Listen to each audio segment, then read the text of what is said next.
সকল আসনে ধানের শীষ প্রতীক নিয়ে যারা এই নির্বাচনে লড়াইতে নেমেছেন, এই সভায় উপস্থিত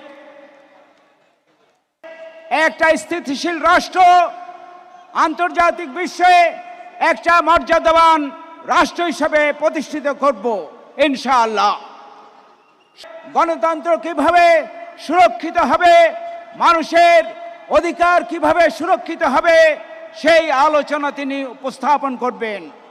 আমরা আশা করছি এই পরিস্থিতিতে বাংলাদেশের বর্তমানে যে বিনিয়োগ অবস্থা, অর্থাৎ দেশি এবং বিদেশি বিনিয়োগকারীরা বাংলাদেশে এখনো পর্যন্ত বিনিয়োগের অবস্থা এখনো পর্যন্ত পজিটিভলি দেখছেন না, সেটা ইনশাআল্লাহ পরিবর্তিত হবে।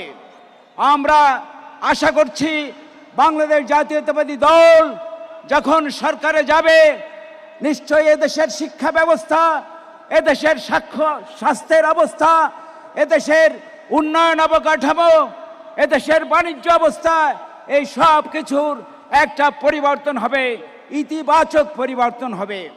সেই পরিবর্তনের আশায় সারা বাংলাদেশের মানুষ বসে আছে।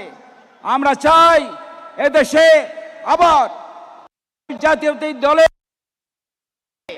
আবার সুসংগঠিতভাবে একটা রাষ্ট্র ব্যবস্থা চালু হোক, আবার এই দেশের মানুষ শান্তিতে বসবাস করুক, আবার এই দেশের মানুষ স্বপ্ন দেখুক নিজেদেরকে আরো উন্নত জাতি হিসাবে প্রতিষ্ঠা